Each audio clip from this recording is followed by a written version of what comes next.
that was sort of your trajectory. How old were you when you were in North Carolina and you went through that summer where you was writing all the time? I think I was in, I think that was a summer of what, 18 or 19, summer of 18 or 19. So I had to be like, I'm going to say 19 or 20 when I started rapping. Like I was rapping as a kid, but like, I didn't we take started taking it serious. you know? Right. But like I was always a kid that was like influenced by culture. Like I don't know if you know who A$AP Yams is. A$AP Yams, I know A$AP Yams. Yams is really like my biggest inspiration. I fuck with the mob, but Yams is the biggest inspiration to me because he was fly. He had the A&R swag, the A&R bag, and knew what he was doing, and he could executive produce. He was a magician when it came to marketing, and he just knew what to do at the right time. So Yams was really my biggest inspiration when it came to music. Like I was saying, I really didn't even want to rap at first. I really just wanted to do clothes. Obviously, as you see, I dropped the merch, do clothes, and push my homie music. But like he was like, "Nah, bro, you gotta rap so at least somebody can get in the door." But I'm like, bro, the way you rapping, nigga, you should be able to push the door open. Like they don't need me. I can be on the side. You feel me? Like I can help you, tell you where it is, tell you where that. But like he like, nah, bro, you got to keep going. And I'm honestly glad I listened to him because if I would have stopped, like, who was to say like what my music could sound like now if I would have stopped and tried to pick it up again.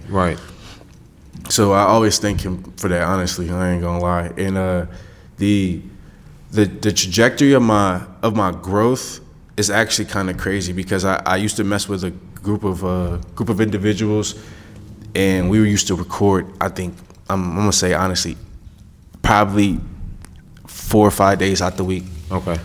For maybe a year and a half straight. So now I'm really honing in my craft, and now because at first, you know, all artists make music that their favorite rapper makes because that's their artist. They make music like that. Then they go through a phase of trying to experiment and make experimental music and trying to figure out their lane, and then they finally learn how to make their own music. So during that time, I was in my experimental lane, just trying, I don't know, like indie rap, conscious rap, rock rap, auto tune. I'm just trying everything just to see so I can get comfortable in front of the mic, because I know once the mic turns on, even though you go practice this, the brain just automatically does something weird, and it's like I can't do this right now. I can't do this right now. But I just went there and tried a bunch of different things to the point where now I'm vulnerable with the mic. So I can vent to the mic, I can cry to the mic, I can yell at the mic, I can do whatever to the mic, and I'm not gonna feel no different, right? So over time, it just became a thing where like, all right, I kind of got how I wanna look to the world. Now I gotta find a sound that match it.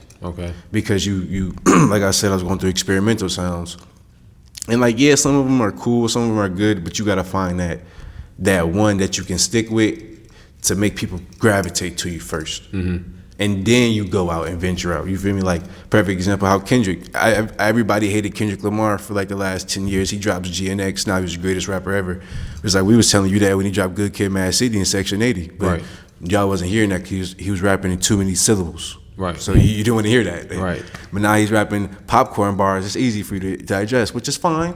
But like, as a rap fan, or a person that grew up in culture, we love that.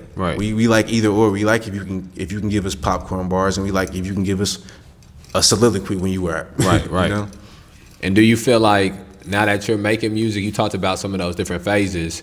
Now that you're sort of in the phase where you're making music that's sort of unique to you and unique to your sound, and not necessarily a replica of or your interpretation of other artists that you've listened to, do you feel like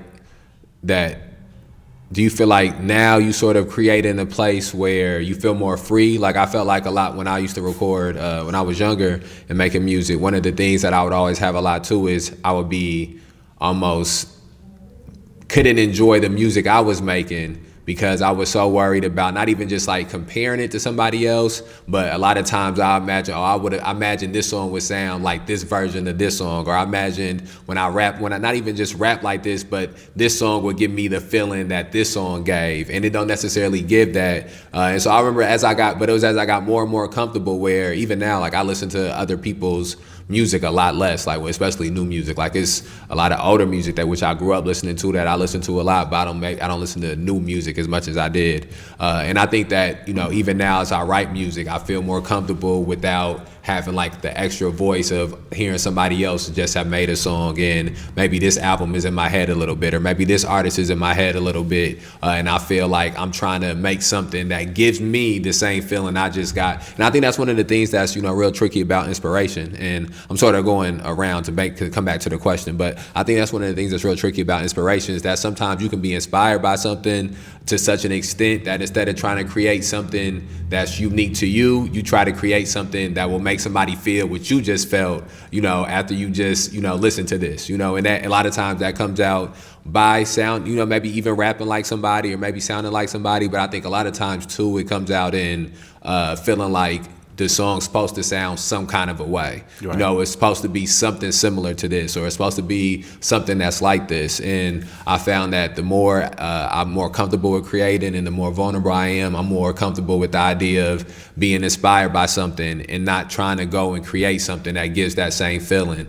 just going and wanting to create, you know, in general. To the point where sometimes I could watch a movie and be, you know, want to do a music video, or I could see somebody do a music video. I ain't really watched no music videos, and that'll make me want to write a song. Or I hear somebody's album, and that'll make me, you know, like to the point where like it sort of crisscrosses over a lot.